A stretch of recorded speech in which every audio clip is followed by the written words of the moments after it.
Europa Fortaleza es una concepción de exclusión,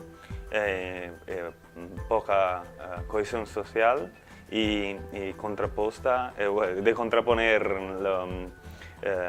las personas. Well, my opinion about closing the borders, it's violation of human rights. You cannot. We are one nation. The whole world is one human race, and we have to live and feel for others peoples. These people are coming because they either they cannot eat, or they are fleeing for war, or fleeing from genocide. We cannot close borders. Es la estrategia que la Unión Europea ha seguido para evitar cumplir unas obligaciones políticas.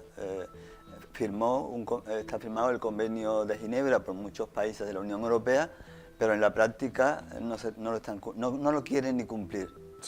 They are at the same time violating some international conventions for human rights when they close the borders of the EU, and for example this EU-Turkey deal is one example, and there's the main issue of the EU, or the main mantra of the EU: we don't want the refugees. C'est la militarisation des frontières à travers notamment la célèbre agence Frontex, à qui l'Union européenne a doté d'un budget colossal pour empêcher aux gens de venir en Europe, notamment les migrants qu'on dit économiques.